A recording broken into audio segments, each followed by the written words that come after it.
Hello Pisces, Sun, Moon Rising, and Venus Signs. Kamusta kayo? Sana po'y nasa mabuti kayong kalagayan. Welcome back po sa Star Tarot. At kung bago kayo rito, welcome din po kayo. Please subscribe, like, share my videos, and leave me a comment kung nakaresonate kayo. Thank you. So Pisces, we have detour. Ayan, change course. So, meron ditong pagpapalit ng direksyon na tinatahak ninyo. Parang baka merong bagong opportunity na dadating kung saan mas yun ang papaboran muna ninyo. Parang ganon.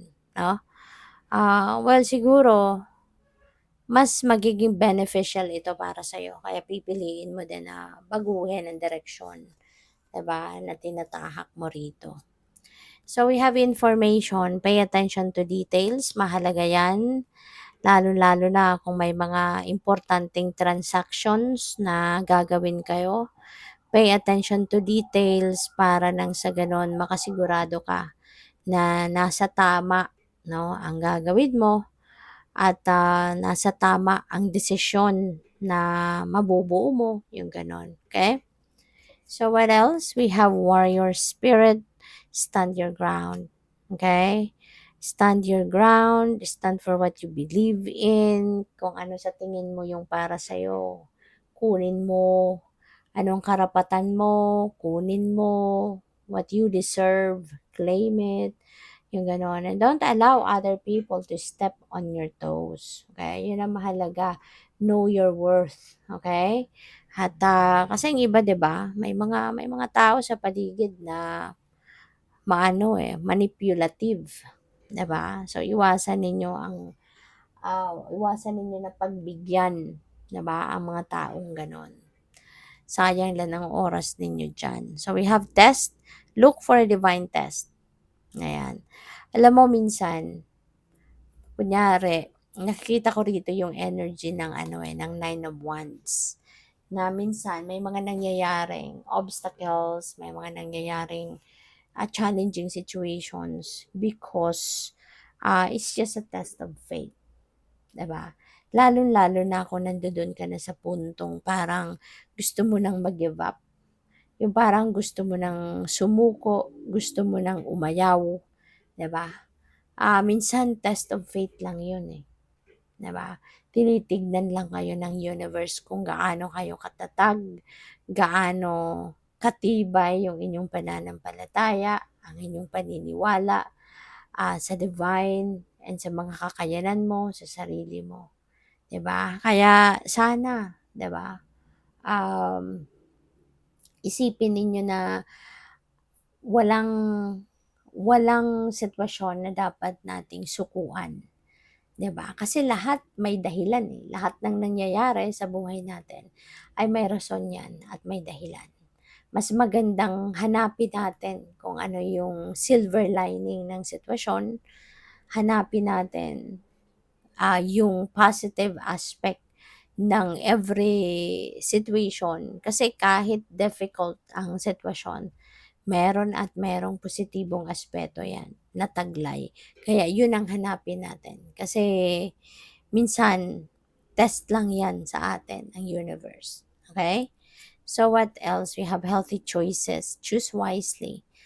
Okay? Baka puro kayo ngayon junk food. Baka puro kayo fast food. 'Di ba? Kasi sobrang kabisihan ninyo, puro shortcut na lang yung pagkain, inumin, 'di ba? Puro na lang on the go kayo siguro. Kaya paalala ito sa inyo na it's about time na for you to choose the food and drinks that you take. Okay? Choose wisely. Pangalagaan ninyo ang inyong sarili. Take care of yourself. Okay? Health is wealth. Kaya alagaan natin ang ating sarili ng mabuti. Piliin natin ng maayos yung ipapasok natin sa katawan natin. Okay? We have belief. Examine existing belief. Kasi baka meron kayong mga self-limiting beliefs. Okay? Baka ngayon napapansin na rin ninyo yan. baka na minsan nararamdaman ninyo rin na, "Ay teka lang," 'di ba? Parang sana nandoon na ako sa tugatog ng tagumpay. Sana narating ko na din yung kung anong narating man kunyari ng kaibigan mo, gano'n. Kasi pupuwedeng maisip mo na dati meron dumating na opportunity sa akin na ganito, pero hinindian ko, nirefuse ko kasi naniniwala ako na ganito, ganyan, 'di ba?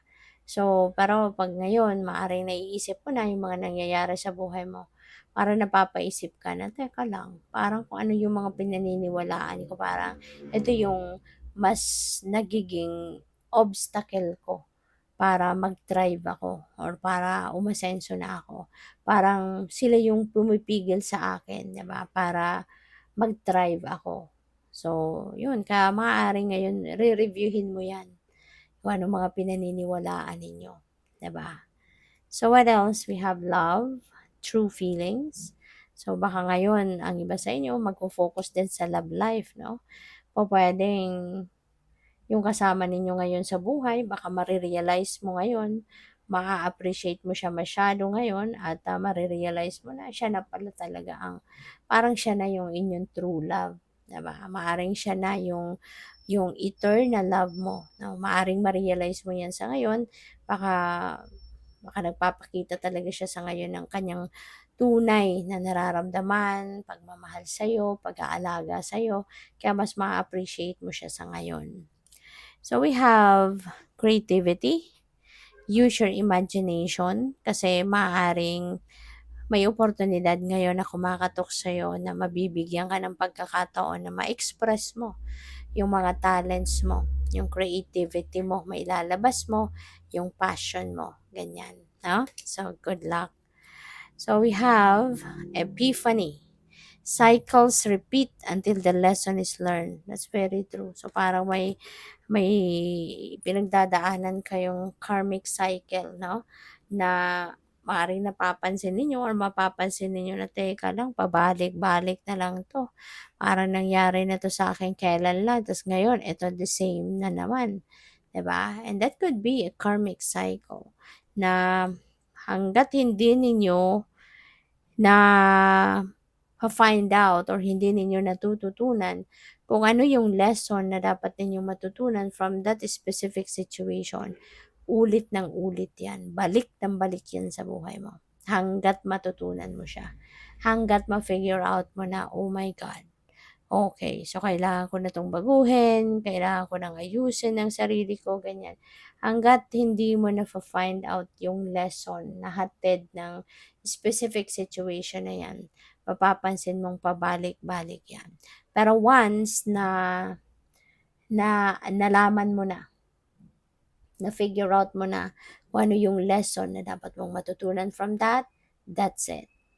You know, maa-address mo na 'yan, sitwasyon, papansin mo na 'yan, aayusin mo na, ma-address mo na. Then once na it's done. 'Di ba? Hindi na 'yan muling babalik. Hindi na 'yan muling mangyayari sa buhay mo. So what else? We have temptation, alluring thoughts and actions. Ayan. So ingat ka, huwag kang papadala sa mga tentasyon na 'yan kasi baka 'yan pa yung magpahamak sa'yo. Okay? Alam mo naman baka meron kang mga pinangako sa sarili mo na hindi ko na 'to gagawin, hindi ko na 'to pupuntahan, hindi ko na 'to kakainin, hindi ko na 'to iinumin. Kung ano man ang mga pinangako mo sa sarili mo, panindigan mo 'yan at, do not be tempted kasi you never know, baka ito lang yung magpapahamak sa'yo. Okay? Good luck. Thank you for watching Love and Light. Namaste.